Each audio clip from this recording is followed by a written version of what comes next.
आप सुन रहे हैं जगत गुरु तत्वदर्शी संत रामपाल जी महाराज द्वारा लिखित पुस्तक जीने की राह का पेज नंबर 102।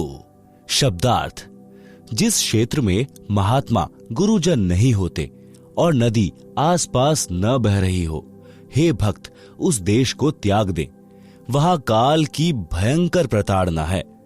इसलिए हे पाठक जनों, जब भी जिस आयु में सतगुरु मिल जाएं, भक्ति प्रारंभ कर देना। संत गरीबदास जी ने कहा है कि चली गई सो जान दे, ले रहती को राख, उतरी लाव चढ़ाइयो, करो अपूठी चाक। भावार्थ। हे मानव, जो आयु बिना सद्गुरु मिले बीत चुकी हो, वह तो व्यर्थ गई। उसकी चिंता छोड़कर सच्ची लगन से शेष बची आयु में भक्ति करके कल्याण करवा ले। भक्ति पर लगने के पश्चात संसारिक कार्य भी आसान हो जाएंगे। जैसे कुएं से पानी निकालते समय नेजू यानी बाल्टी से बंधी रस्सी चक्र से उतर जाती तो बाल्टी को खींचना कठिन हो जाता था। नेजू को फिर से चक्र पर चढ़ाकर बाल्टी खींचना बहुत आसान हो जाता है। सतगुरु की शरण में आने से पहले लाव यानी रस्सी चक्र से उतरी हुई के समान पानी निकालना कठिन हो रहा था। उसी प्रकार सब कार्य कठिनता से बन रहे थे। भक्ति शुरू करते ही कार्य आसानी से बनने लगे। जैसे रस्सी चक्र पर चढ़ने के पश्चात पानी आसानी से निकलता है। यह विचार नहीं करना चाहिए कि अब तो आयु कम रहती है, अब क्या भक्ति करेंगे। जब भी सत्संग से ज्ञान हो जाए, उसी आयु में दृढ़ता व लगन से भक्ति पर लग जाना चाहिए। आप सुन रहे हैं जगत गुरु तत्वदर्शी संत रामपाल जी महाराज द्वारा लिखित पुस्तक जीने की राह का पेज नंबर 103। भावार्थ। जो आयु चली गई उसकी चिंता छोड़कर शेष की रक्षा करो, यानी भक्ति दान सेवा में लगा दो। जैसे पुराने समय में कुएं से खेती की सिंचाई के लिए चमड़े की चड़स प्रयोग होती थी, जिसमें 2-3 क्विंटल पानी भर जाता था। उसको काष्ठ की चक्री के ऊपर लाव यानी मोटी रस्सी चढ़ाकर बांध कर खींचते थे। यदि लाव यानी रस्सी चक्री से उतर जाती थी यानी फिसल जाती थी तो उसे खींचना कठिन हो जाता था। उसको जैसे तैसे पुनः चक्री यानी काष्ठ के मोटे घेरे पर चढ़ाया जाता था, जिससे चड़स को बाहर निकालना आसान होता था, जो उससे लाभ लेने का यथार्थ तरीका है। इसलिए हे मानव, यदि गुरु शरण नहीं ली है तो आपकी लाव उतरी पड़ी है। जीवन का प्रत्येक कार्य मुसीबत बना खड़ा है। उस जीवन की लाव को पुनः पुली यानी चक्री पर चढ़ा लो, फिर चलाओ, आसान हो जाएगा। यानी गुरु जी की शरण लेकर अपने जीवन की राह को आसान बनाओ। वैश्या का उद्धार। सत्संग सुनने से जीवन सुधर जाता है। परमेश्वर कबीर जी रात्रि में घर घर में सत्संग करते थे। दिन में अपने निर्वाह के लिए सब श्रोता तथा कबीर जी कार्य करते थे। एक रात्रि में सत्संग चल रहा था। थोड़ी दूरी पर काशी शहर की प्रसिद्ध वैश्या चंपाकली का आलीशान मकान था। उस रात्रि में वैश्या को ग्राहकों का टोटा था, जिस कारण से इंतजार में जाग रही थी। उसको परमात्मा कबीर जी के मुख कमल से प्रिय अमृतवाणी सुनाई दी। सत्संग में बताया गया कि मानव यानी स्त्री पुरुष का जीवन बड़े पुण्यों से प्राप्त होता है। जो स्त्री पुरुष भक्ति नहीं करते, दान सेवा नहीं करते, वे परमात्मा के चोर हैं।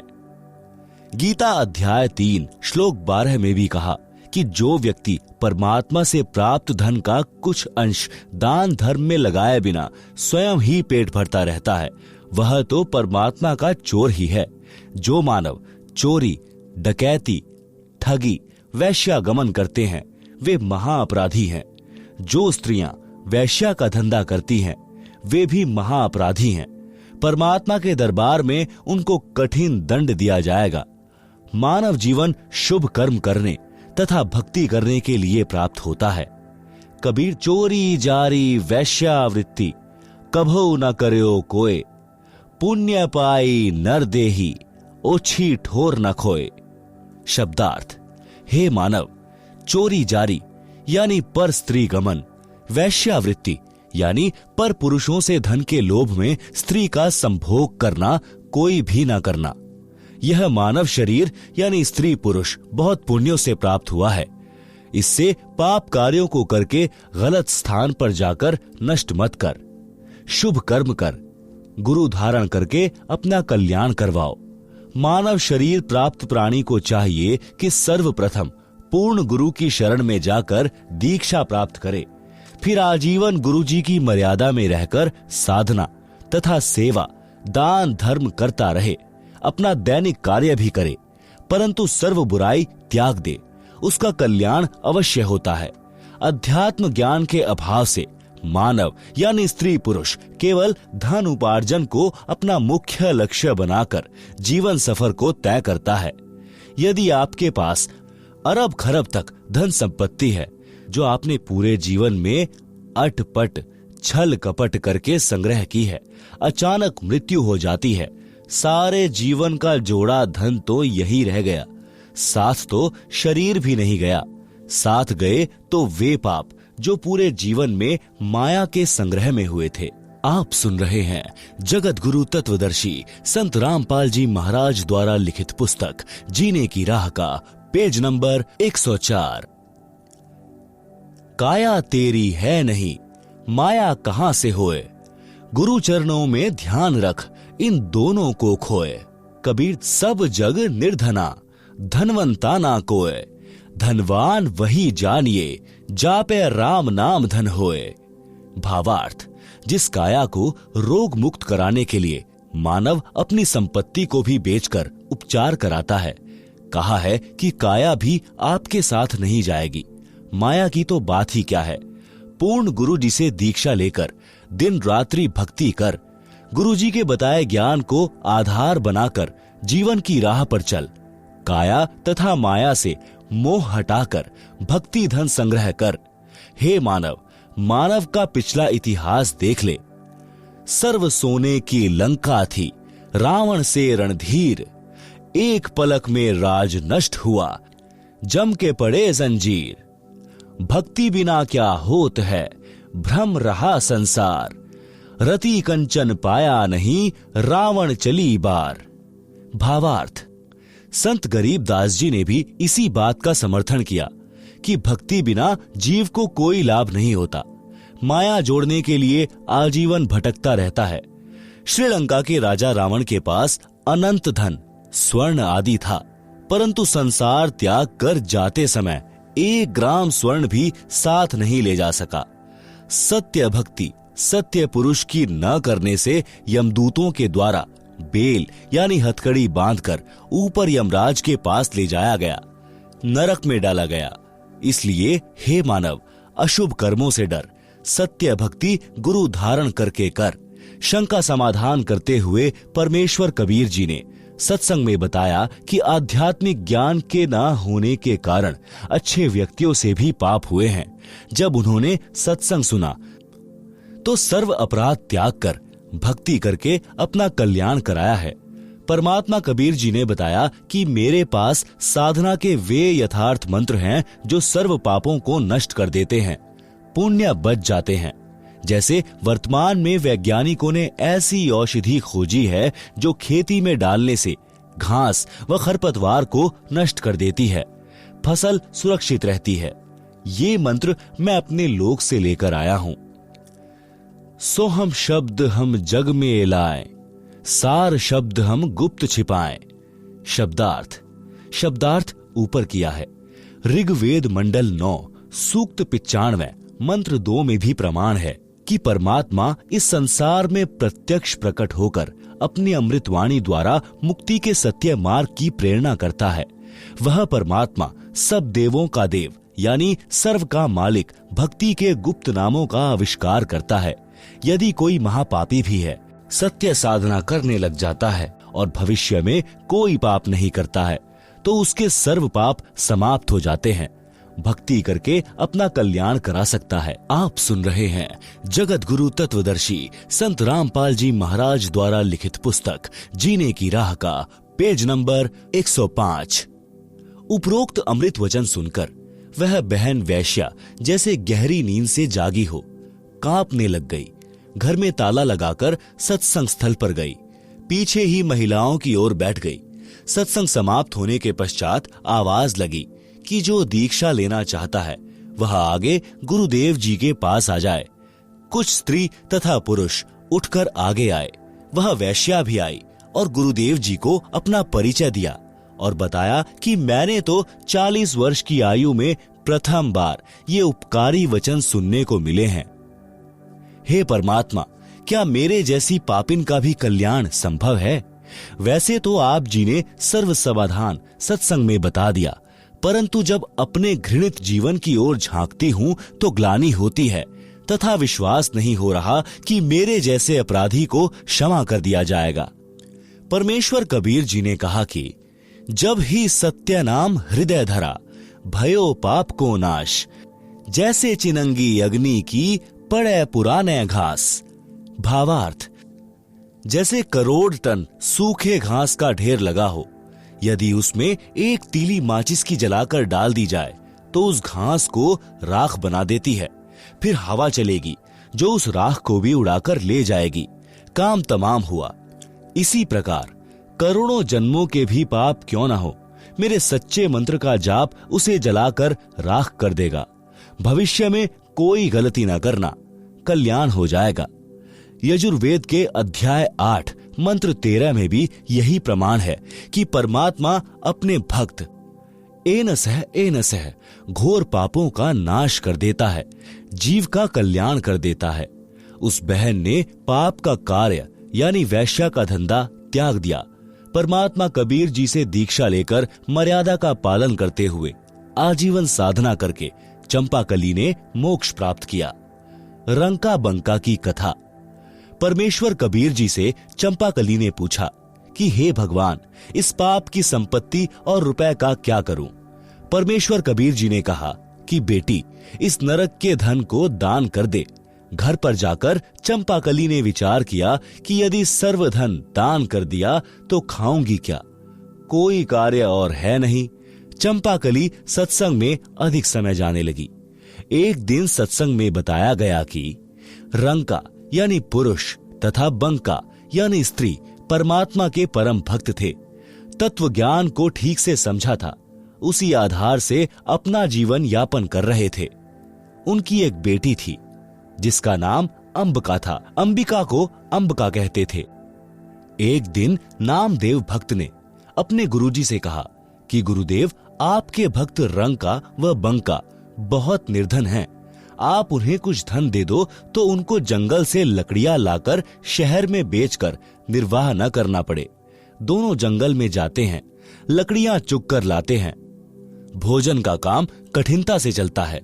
गुरुदेव बोले, भाई, मैंने कई बार धन देने की कोशिश की है, परंतु ये सब दान कर देते हैं। 2-3 बार तो मैं स्वयं वेश बदलकर लकड़ी खरीदने वाला बनकर गया हूं। उनकी लकड़ियों की कीमत अन्य से 100 गुना अधिक दी थी। उनकी लकड़ियां प्रतिदिन 2-2 आना की बिकती थी। मैंने 10 रुपए में खरीदी थी।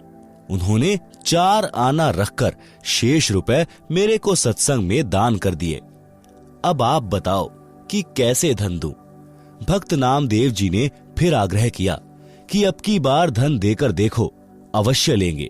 गुरु तथा नामदेव जी उस रास्ते पर गए जिस रास्ते से रंका बंका लकड़ी लेकर जंगल से आते थे। गुरुजी ने रास्ते में सोने यानी गोल्ड के बहुत सारे आभूषण डाल दिए जो लाखों रुपए की कीमत के थे। नामदेव तथा गुरुदेव एक झाड़ के पीछे छिपकर खड़े हो गए। रंका आगे आगे चल रहा था, सिर पर लकड़ियां रखकर, तथा उसके पीछे लकड़ियां लेकर बंका 200 फुट के अंतर में चल रही थी।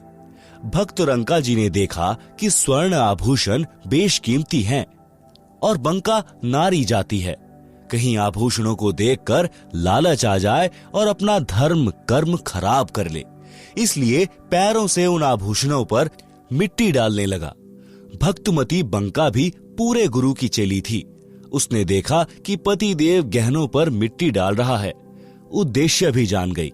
आवाज लगाकर बोली कि चलो भक्त जी, क्यों मिट्टी पर मिट्टी डाल रहे हो? बंका जी समझ गए कि इरादे की पक्की है, कच्ची नहीं है। दोनों उस लाखों के धन का उल्लंघन करके नगर को चले गए। गुरुजी ने कहा कि देख लिया भक्त नामदेव जी, भक्त हो तो ऐसे। आप सुन रहे हैं जगत गुरु तत्वदर्शी संत रामपाल जी महाराज द्वारा लिखित पुस्तक जीने की राह का पेज नंबर 106। एक दिन शाम 4 बजे गुरुजी सत्संग कर रहे थे। सत्संग स्थल रंका जी की झोपड़ी से 4 एकड़ की दूरी पर था। रंका तथा बंका दोनों सत्संग सुनने गए हुए थे। उनकी बेटी अंबिका आयु 19 वर्ष झोपड़ी के बाहर चारपाई पर बैठी थी। झोपड़ी में आग लग गई, सब सामान जल गया। अंबिका दौड़ी दौड़ी आई और देखा कि सत्संग चल रहा था। गुरुजी सत्संग सुना रहे थे। श्रोता विशेष ध्यान से सत्संग सुनने में मग्न थे। शांति छाई थी। अंबिका ने जोर जोर से कहा कि माताजी, झोपड़ी में आग लग गई, सब सामान जल गया। माता बंकी उठी और बेटी को एक ओर ले गई और पूछा कि क्या बचा है। बेटी अंबिका ने बताया कि एक चारपाई बाहर थी, वही बची है। भक्त रंका भी उठकर आ गया था। दोनों ने कहा कि बेटी, उस चारपाई को भी आग के हवाले करके आ जा, सत्संग सुन ले। झोपड़ी नहीं होती तो आग नहीं लगती, आग नहीं लगती तो सत्संग के वचनों का आनंद भंग नहीं होता। अंबिका गई और चारपाई को झोपड़ी वाली आग में डालकर सत्संग सुनने आ गई। सत्संग के पश्चात घर गए। उस समय का खाना सत्संग में लंगर में खा लिया था। रात्रि में जली झोपड़ी के पास एक पेड़ के नीचे बिना बिछाए सो गए। भक्ति करने के लिए वक्त से उठे तो उनके ऊपर सुंदर झोपड़ी थी तथा सर्व बर्तन तथा आटा दाल आदि आदि मिट्टी के घड़ों में भरा था। उसी समय आकाशवाणी हुई कि भक्त परिवार, यह परमात्मा की मेहर है, आप इस झोपड़ी में रहो, यह आज्ञा है गुरुदेव की। तीनों प्राणियों ने कहा कि जो आज्ञा गुरुदेव। सूर्योदय हुआ तो नगर के व्यक्ति देखकर आश्चर्यचकित रह गए कि जो झोपड़ी दूसरे वृक्ष के साथ डली थी उस पुरानी की राख पड़ी थी। नई झोपड़ी 1 सप्ताह से पहले बन नहीं सकती थी। सबने कहा कि यह तो इनके गुरुजी का चमत्कार है। नगर के लोग देखें और गुरुजी से दीक्षा लेने का संकल्प करने लगे। हजारों नगरवासियों ने दीक्षा ली। यह सब लीला परमेश्वर कबीर जी ने काशी शहर में प्रकट होने से लगभग 200 वर्ष पूर्व की थी। उस समय भक्त नामदेव जी को भी शरण में लिया था। उपरोक्त कथा प्रसंग सुनकर भक्तमती चंपाकली के मन का भय समाप्त हो गया और सर्व संपत्ति तथा धन परमात्मा कबीर गुरुजी को समर्पित कर दिया। परमात्मा ने कहा कि बेटी, जब तू ही मेरी हो गई तो संपत्ति तो अपने आप ही मेरी हो गई। इस मेरी संपत्ति को उतनी रख ले जितने में तेरा निर्वाह चले, शेष दान करती रह। भक्तमती चंपाकली ने वैसा ही किया। मकान रख लिया और अधिकतर रुपए गुरुजी की आज्ञा अनुसार भोजन भंडारे यानी लंगर में दान कर दिए। आप सुन रहे हैं जगत गुरु तत्वदर्शी संत रामपाल जी महाराज द्वारा लिखित पुस्तक जीने की राह का पेज नंबर 107। कबीर जी द्वारा शिष्यों की परीक्षा लेना। बंदी छोड़ कबीर परमेश्वर जी द्वारा अनेकों अनहोनी लीलाएं करने से प्रभावित होकर 64 लाख शिष्य बने थे। परमेश्वर तो भूत भविष्य तथा वर्तमान की जानते हैं। उनको पता था कि ये सब चमत्कार देखकर तथा इनको मेरे आशीर्वाद से हुए भौतिक लाभों के कारण मेरी जय जयकार कर रहे हैं। इनको मुझ पर विश्वास नहीं है कि मैं परमात्मा हूं, परंतु देखा देखी कहते अवश्य है कि कबीर जी हमारे सद्गुरु जी तो स्वयं परमात्मा आए हैं। अपने लाभ भी बताते थे। एक दिन परमेश्वर कबीर जी ने शिष्यों की परीक्षा लेनी चाहिए कि देखूं तो कितने ज्ञान को समझे हैं। यदि इनको विश्वास ही नहीं है तो ये मोक्ष के अधिकारी नहीं है। ये तो मेरे सिर पर व्यर्थ का भार है। यह विचार करके एक योजना बनाई। अपने परम शिष्य रविदास से कहा कि एक हाथी किराए पर लाओ। काशी नगर में एक सुंदर वैश्या थी।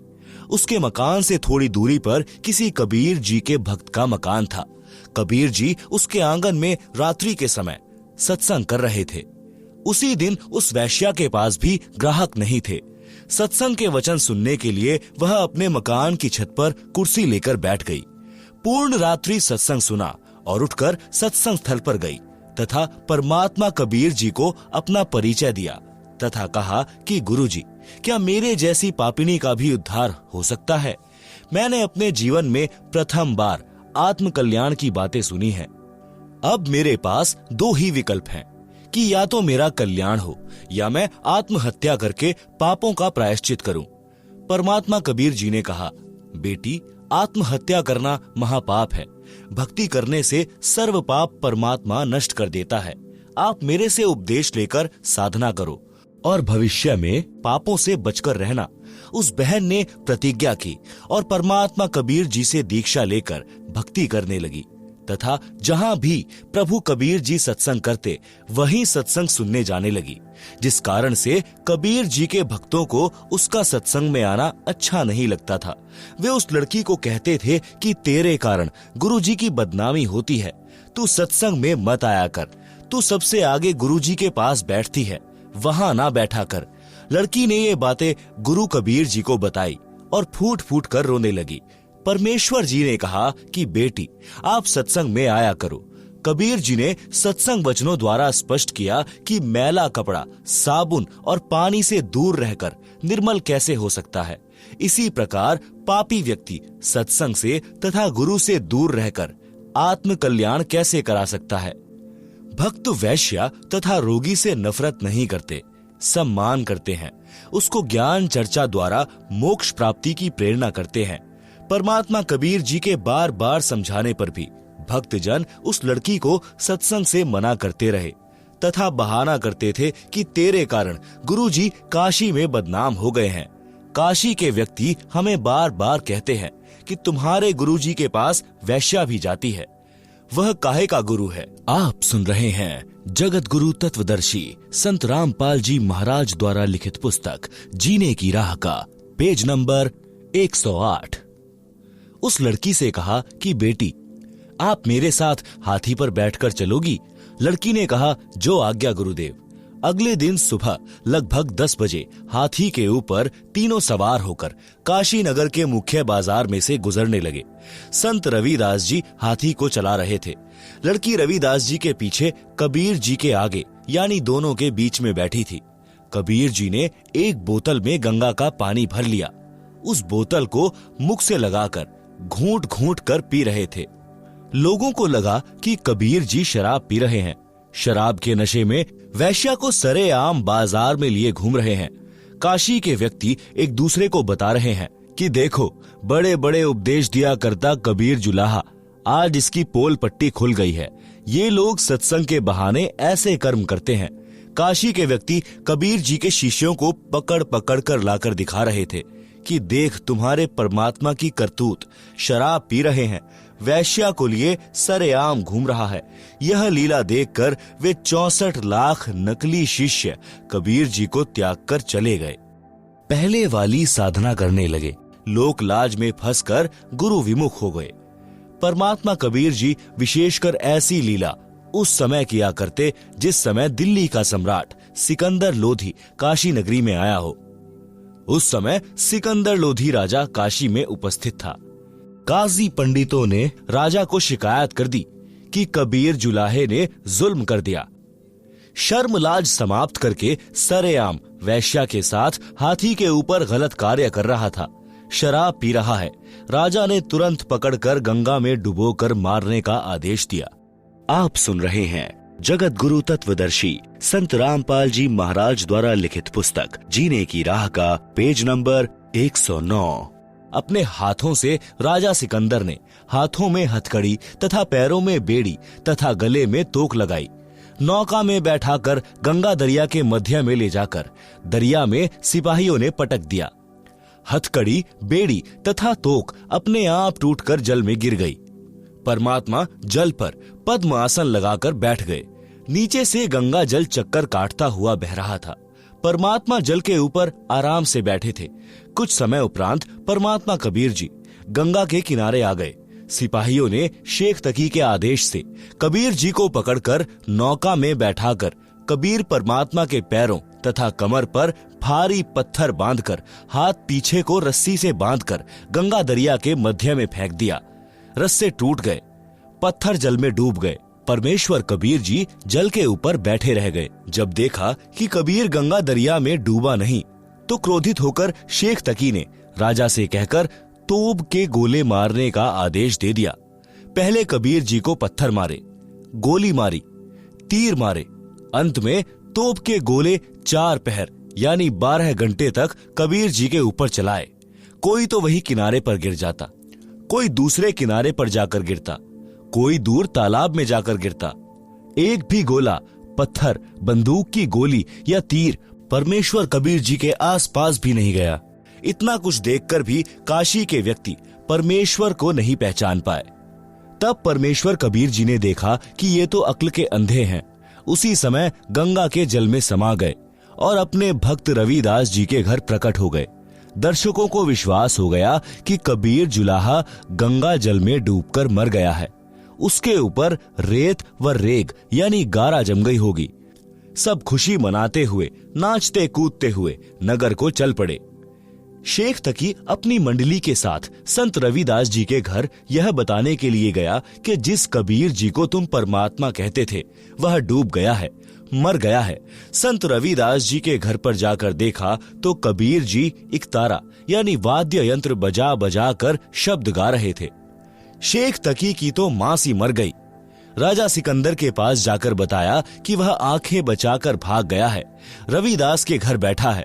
यह सुनकर बादशाह सिकंदर लोधी संत रविदास जी की कुटी पर गया। परमात्मा कबीर जी वहां से अंतर ध्यान होकर गंगा दरिया के मध्य में जल के ऊपर समाधि लगाकर जैसे जमीन पर बैठते हैं ऐसे बैठ गए। रविदास जी से पूछा कि कबीर जी कहां पर हैं?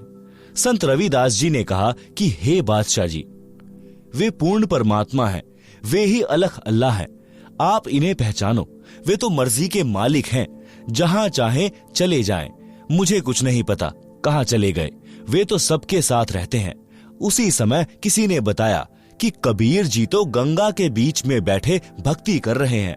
सब व्यक्ति तथा राजा व सिपाही गंगा दरिया के किनारे फिर से गए। राजा ने नौका भेजकर मल्लाहों के द्वारा संदेश भेजा कि बाहर आए। मल्लाहों ने नौका कबीर जी के पास ले जाकर राजा का आदेश सुनाया कि आपको सिकंदर बादशाह याद कर रहे हैं, आप चलिए। परमेश्वर कबीर जी उस जहाज यानी बड़ी नौका में बैठकर किनारे आए। आप सुन रहे हैं जगत गुरु तत्वदर्शी संत रामपाल जी महाराज द्वारा लिखित पुस्तक जीने की राह का पेज नंबर 110। राजा सिकंदर ने फिर गिरफ्तार करवाकर हाथ पैर बांधकर खूनी हाथी से मरवाने की आज्ञा कर दी। चारों ओर जनता खड़ी थी। सिकंदर ऊंचे स्थान पर बैठे थे। परमात्मा को बांध जोड़कर पृथ्वी पर डाल रखा था। महावत यानी हाथी के ड्राइवर ने हाथी को शराब पिलाई और कबीर जी को कुचलकर मरवाने के लिए कबीर जी की ओर बढ़ा। कबीर जी ने अपने पास एक बब्बर सिंह खड़ा कर दिया। वह केवल हाथी को दिखा। हाथी चिंघाड़ कर डर के मारे वापस भाग गया। महावत को नौकरी का भय सताने लगा। हाथी को भाले मार मार कर कबीर जी की ओर ले जाने लगा, परंतु हाथी उल्टा भागे। तब पीलवान यानी महावत को भी शेर खड़ा दिखाई दिया तो डर के मारे उसके हाथ से अंकुश गिर गया। हाथी भाग गया। परमेश्वर कबीर जी के बंधन टूट गए। कबीर जी खड़े हुए तथा अंगड़ाई ली तो लंबे बढ़ गए। सिर आसमान को छुआ दिखाई देने लगा। प्रकाशमान शरीर दिखाई देने लगा। सिकंदर राजा भय से कांपता हुआ परमेश्वर कबीर जी के चरणों में गिर गया। क्षमा याचना की तथा कहा कि आप परमेश्वर हैं, मेरी जान बख्शो, मेरे से भारी भूल हुई है। मैं अब आपको पहचान गया हूँ। आप स्वयं अल्लाह पृथ्वी पर आए हो। तब परमेश्वर कबीर जी काशी नगर में आए तथा उसी गणिका के मकान में चौक में बैठ गए। लड़की परमात्मा के चरण दबा रही थी। परमेश्वर कबीर जी के पैर अपनी सांथलों यानी घुटनों से ऊपर की टांग पर रख लिए। नोट: इन वाणियों का शब्दार्थ ऊपर संक्षेप में किया है।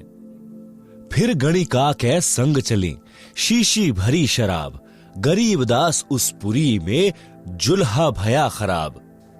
तारी बाजी पुरी में भिष्ट जुल्ह दी नीच, गरीब दास गणिका सजी दहूं संतों के बीच। गावत बैन बिलास पद, गंगा जल पीवंत, गरीबदास बेहल भये मतवाले घूमंत।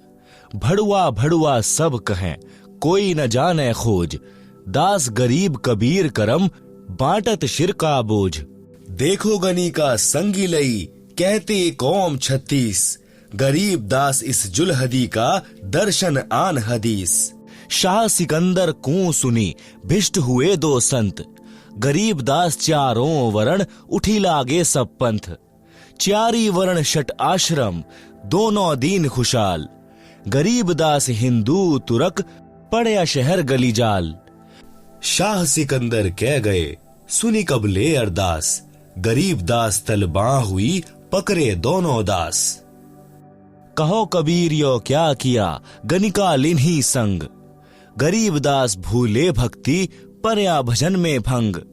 सुनो सिकंदर बादशाह हमरी अरज आवाज। गरीब दास वह राखिसी जिन यो साज्या साज। जड़ियां तोक जंजीर गल शाह सिकंदर आप। गरीब दास पदलीन है तारी अजपा जाप। हाथों जड़ी हथकड़ी पग बेड़ी पहिराए। गरीब दास बीच गंग में तहां दीन्हा छिटकाए। झड़ी गए तोक जंजीर सब लगे किनारे आए। गरीब दास देखे खलक स्यों काजी बादशाह।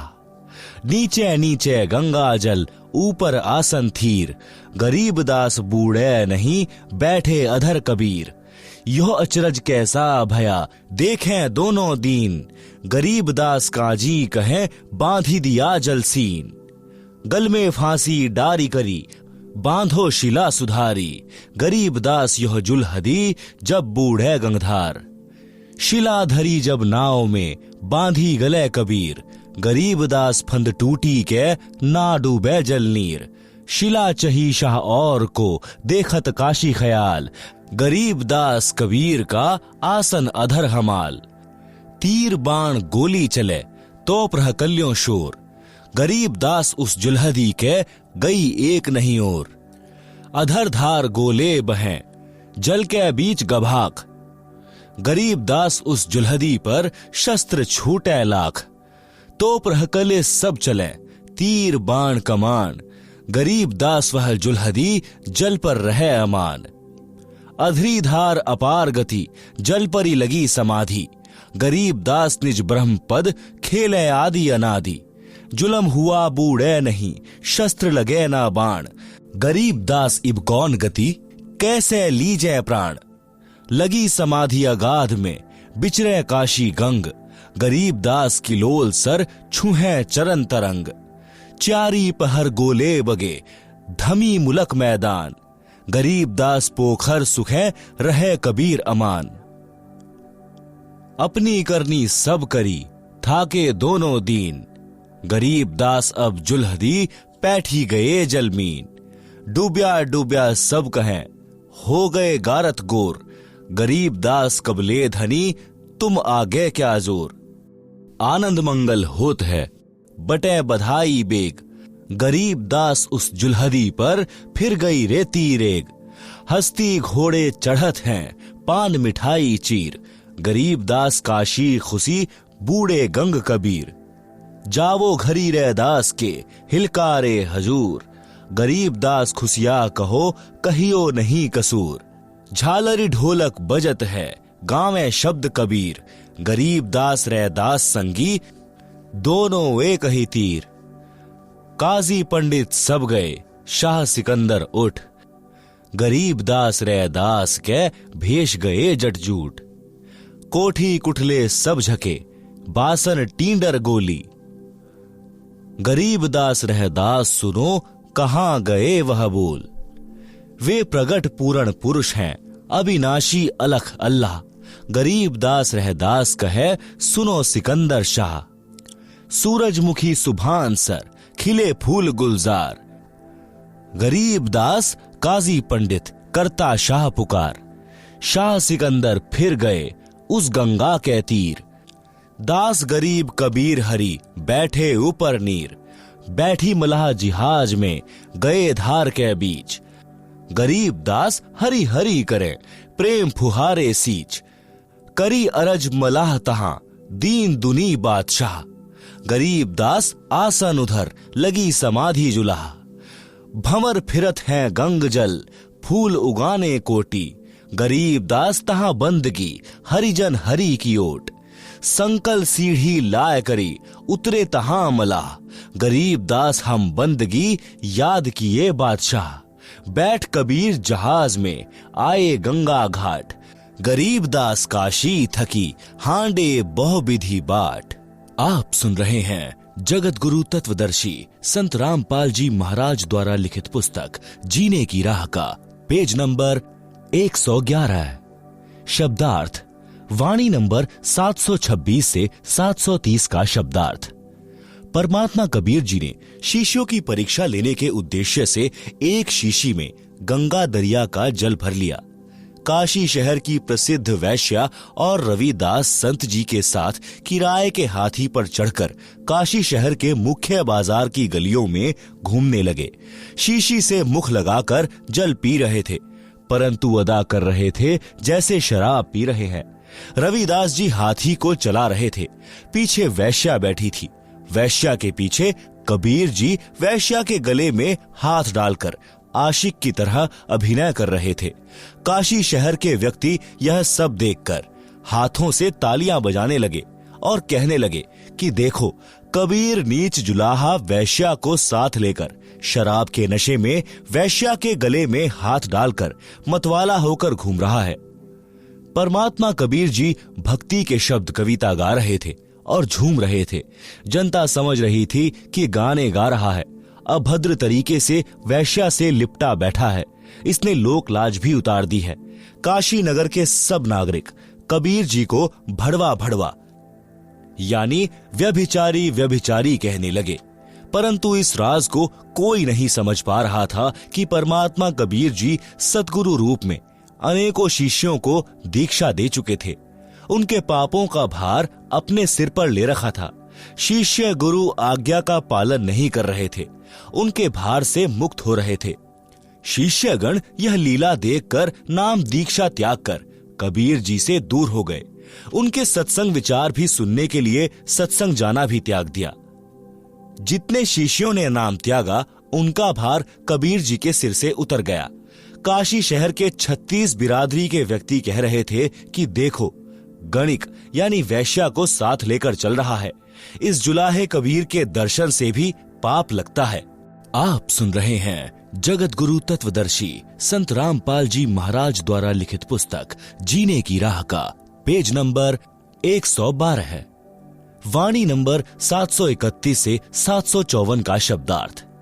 उन दिनों में दिल्ली का राजा सिकंदर लोधी काशी में ठहरा हुआ था, क्योंकि वह पूरे पुराने भारत का सम्राट था। उसके अधीन छोटे राज्य भी थे। काशी नगर का नरेश बीर देव सिंह बघेल भी सिकंदर के अधीन था। परमात्मा कबीर जी भी अनोखी लीला उसी समय किया करते थे जिस समय दिल्ली का राजा सिकंदर काशी शहर में आया हो। परमेश्वर तो जानते हैं कि जितने भी मानव जिस जिस धर्म के हैं तथा अन्य जीव सब उसी के अपने बच्चे हैं, उन्हीं के वचन से उत्पन्न हैं। पिता होने के नाते परमेश्वर कबीर जी भी अपने बच्चों को काल ब्रह्म के चंगुल से निकालने के लिए प्रयत्न करते रहते हैं। परमेश्वर कबीर जी चाहते थे कि किसी तरह सिकंदर को मेरे सामर्थ्य का पता चल जाए और यह अपने राज वाले क्षेत्र में मेरे सत्य ज्ञान के प्रचार में सहयोग करे तथा अपना भी कल्याण करवाए। भारत में हिंदू गुरु ब्राह्मणों तथा मुसलमान काजी मुल्लाओं की आपस में कभी नहीं बनती थी। धर्म के नाम पर झगड़ा खड़ा किए रहते थे, परंतु जब कबीर जी की त्रुटि उन्हें मिल जाती तो सब एक होकर कबीर जी का जोरदार विरोध करते थे। कारण यह था कि परमात्मा कबीर जी दोनों धर्मों के प्रचारकों के ज्ञान को गलत सिद्ध करते थे। कहते थे कि इन धर्म प्रचारकों को अपने धर्म ग्रंथों का भी ज्ञान नहीं है, सब के सब शास्त्रों के विरुद्ध ज्ञान व भक्ति बताते हैं, जिस कारण से साधकों को कोई अध्यात्म लाभ परमात्मा की ओर से नहीं मिल रहा है। कबीर जी से दीक्षा लेने वालों को तुरंत लाभ मिलता था। यही कारण था कि उस समय परमात्मा कबीर जी के 64 लाख शिष्य हो गए थे। सब महादुखी थे। दीक्षा व आशीर्वाद से सबका कष्ट नष्ट होकर सब सुखी हो गए थे। कबीर जी के अनुयायी हिंदू तथा मुसलमान दोनों ही बहुसंख्या में बन रहे थे, जिस कारण से वे धर्म प्रचारक यानी धर्म गुरु कबीर जी से घोर ईर्ष्या रखते थे। इस घटना से उनको पंख लग गए।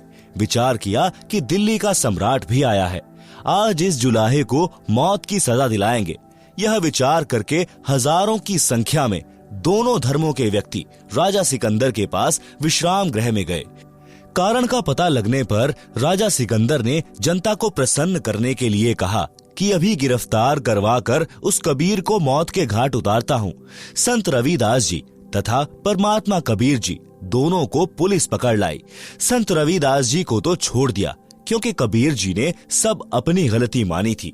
कहा था कि न रविदास जी का दोष है न गणिका का, सब कुछ मैंने किया है। आप सुन रहे हैं जगत गुरु तत्वदर्शी संत रामपाल जी महाराज द्वारा लिखित पुस्तक जीने की राह का पेज नंबर 113। सिकंदर लोधी का असाध्य रोग परमेश्वर कबीर जी के आशीर्वाद से समाप्त हुआ था। कमाल लड़के को तथा कमाली लड़की को तथा स्वामी रामानंद को, जिसकी हत्या सिकंदर लोधी राजा ने की थी, राजा के सामने मुर्दों को जीवित किया था। राजा सिकंदर भी कबीर जी को गुरु मानता था, परंतु अधिक जनता को देखकर तथा अक्षम्य अपराध मानकर कानून व्यवस्था राज में बनाए रखने के उद्देश्य से सिकंदर ने कबीर जी को गिरफ्तार करवाया।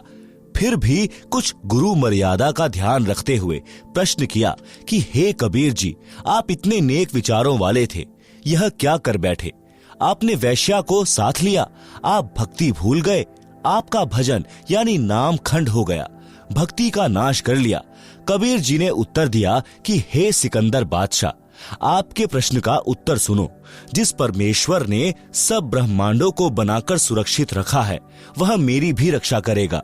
सिकंदर लोधी राजा ने जनता को शांत करने के उद्देश्य से अपने हाथों से कबीर परमेश्वर के हाथों में हथकड़ी, पैरों में बेड़ी, गले में तोक पहनाकर गंगा दरिया के मध्य में डालकर मारने का आदेश सुना दिया।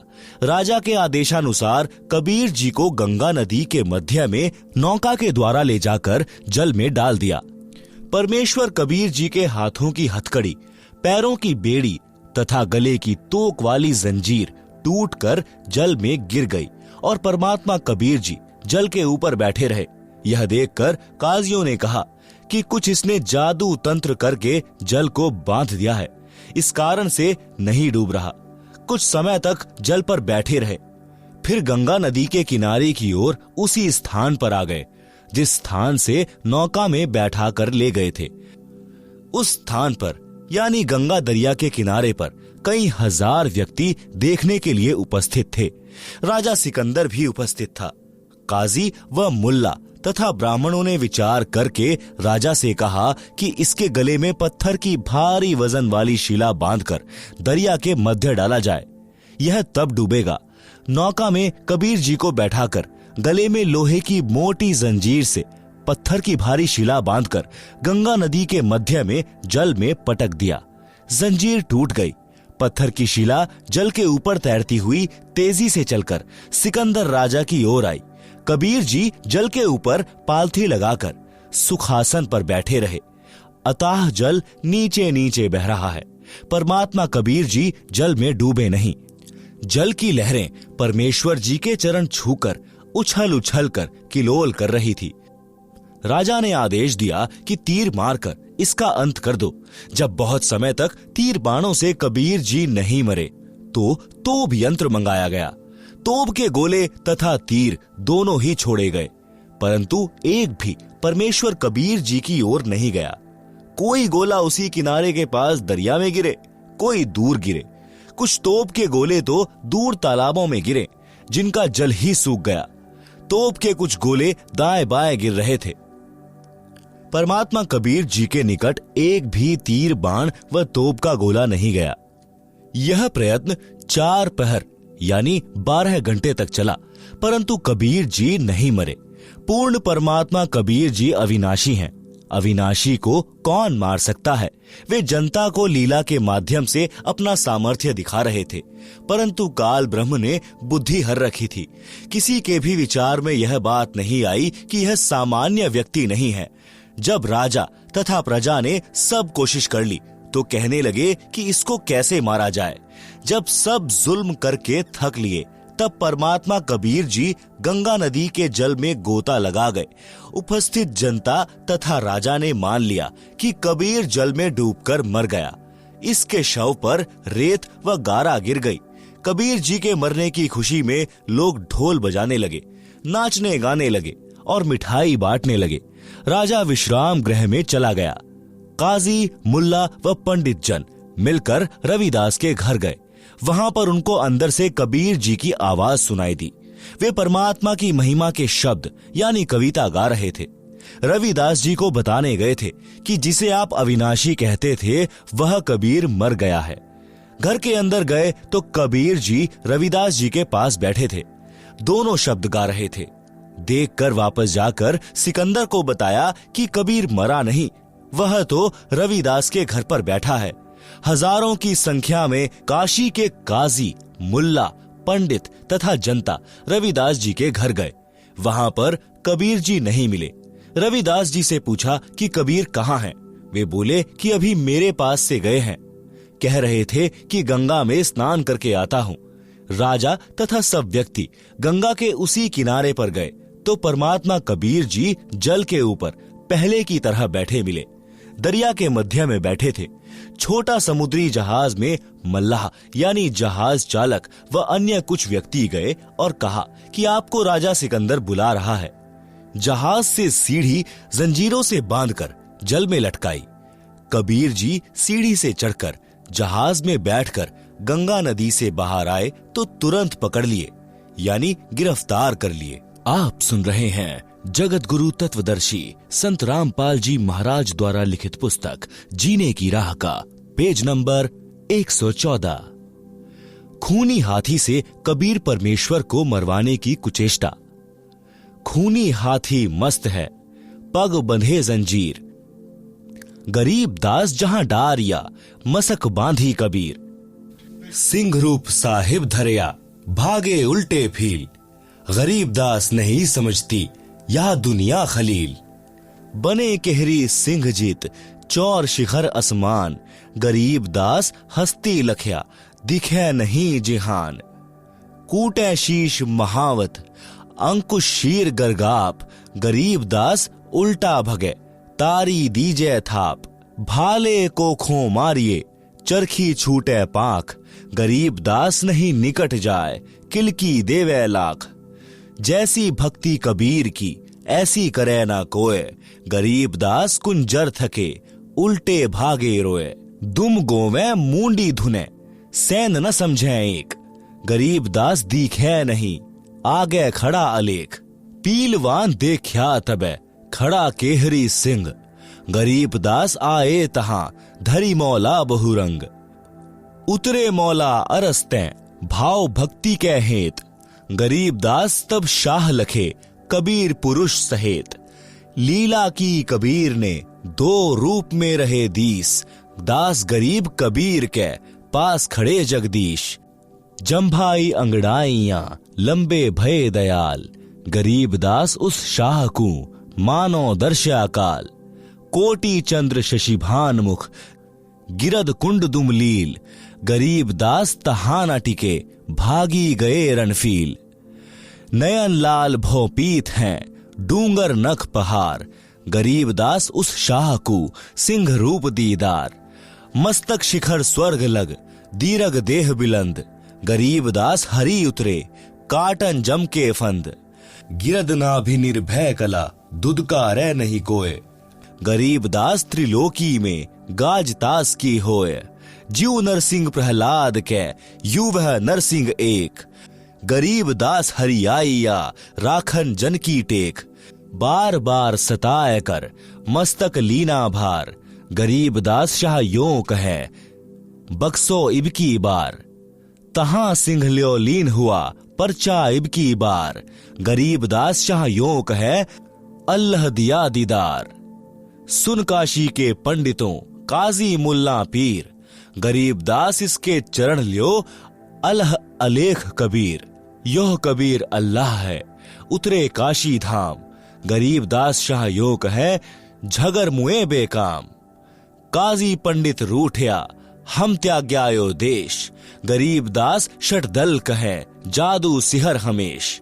इन जादू जंतर किया, हस्ती दिया भगाए। गरीब दास इतना रहे, काशी बिडरी जाए।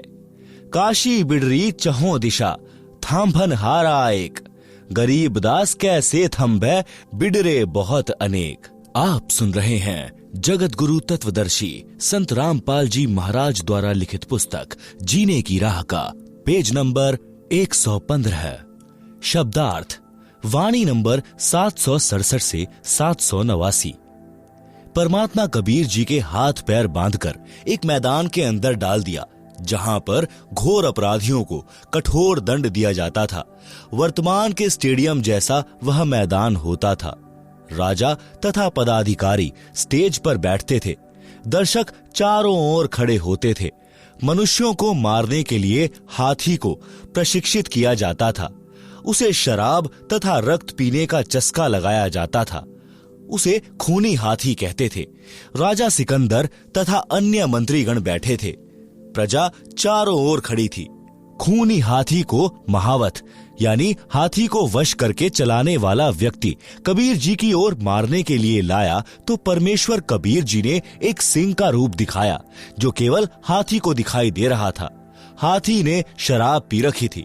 सिंह को देखकर भय के कारण उल्टा भाग गया।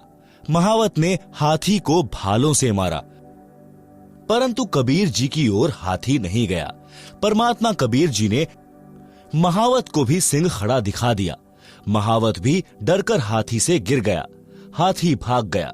परमात्मा कबीर जी के बंधन टूट गए और खड़े हुए। खड़ा होकर अंगड़ाई ली और जम्भाई यानी उबासी ली। बहुत लंबे हो गए। सिर आकाश को छू रहा था। शरीर से असंख्य सूर्यों का प्रकाश निकल रहा था। यह केवल राजा सिकंदर को दिखाई दिया।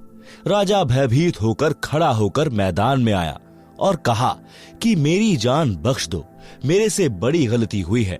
मेरे को परमात्मा का दर्शन हो गया है।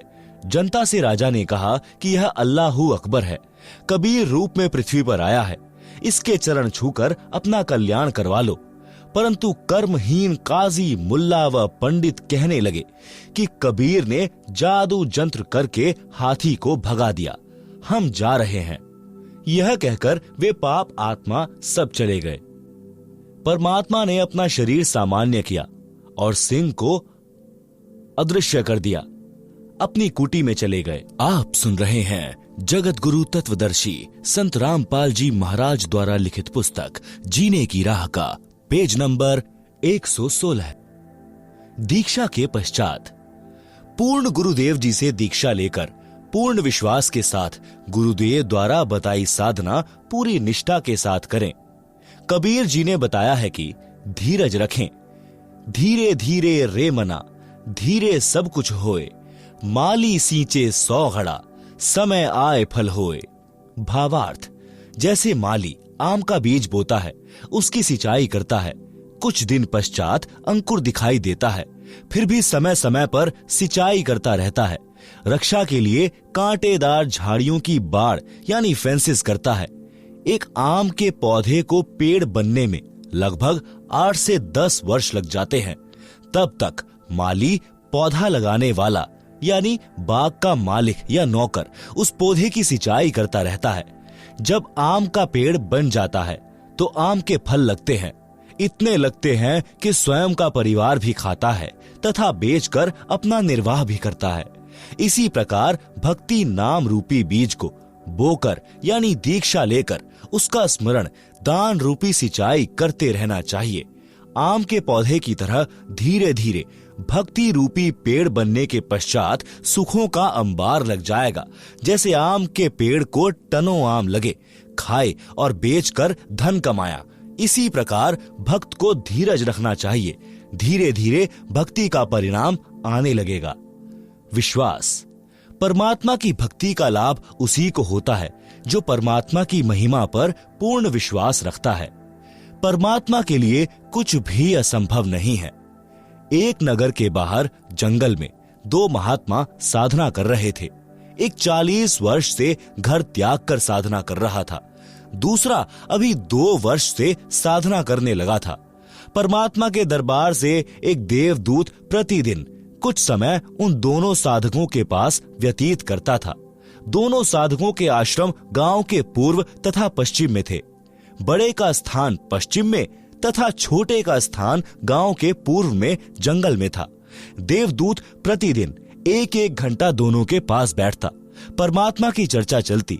दोनों साधकों का अच्छा समय व्यतीत होता।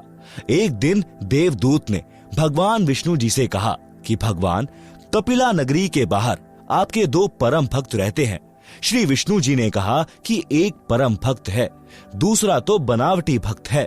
देवदूत ने विचार किया कि जो 40 वर्ष से साधना रत है वह पक्का भक्त होगा, क्योंकि लंबी लंबी दाढ़ी, सिर पर बड़ी जटा यानी केश है और समय भी 40 वर्ष बहुत होता है।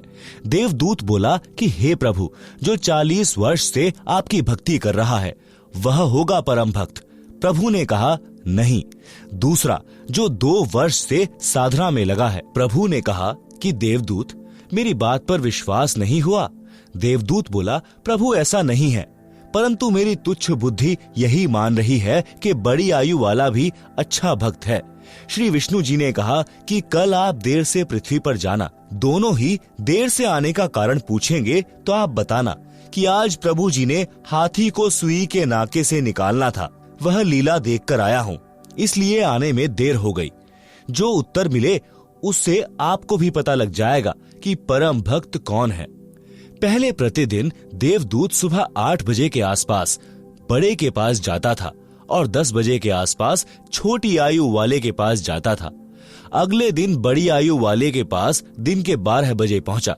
देर से आने का कारण पूछा तो देवदूत ने बताया कि आज 11:30 बजे दिन के परमात्मा ने लीला करनी थी, वह देख कर आया हूँ। 40 वर्ष वाले ने पूछा कि क्या लीला की प्रभु ने, बताइएगा। देवदूत ने कहा कि श्री विष्णु जी ने कमाल कर दिया, हाथी को सुई के नाके यानी छिद्र में से निकाल दिया। यह सुनकर भक्त बोला कि देवदूत, ऐसी झूठ बोल जो सुने उसे विश्वास हो। यह कैसे हो सकता है कि हाथी सुई के नाके में से निकल जाए? मेरे सामने निकाल कर दिखाओ। देवदूत समझ गया कि भगवान सत्य ही कह रहे थे। यह तो पशु है, भक्त नहीं, जिसे परमात्मा पर ही विश्वास नहीं कि वह सक्षम है। जो कार्य मानव नहीं कर सकता परमात्मा कर सकता है। उसकी भक्ति व्यर्थ तथा बनावटी है। देवदूत नमस्ते करके चल पड़ा और छोटे भक्त के पास आया। भक्त ने देरी से आने का कारण पूछा तो देवदूत ने संकोच के साथ बताया कि कहीं यह कोई गलत भाषा न बोल दे। कहा कि भक्त क्या बताऊं, परमात्मा ने तो अचरज कर दिया, कमाल कर दिया। देखकर आंखें फटी की फटी रह गई। परमात्मा ने हाथी को सुई के नाके यानी धागा डालने वाले छिद्र के अंदर से निकाल दिया।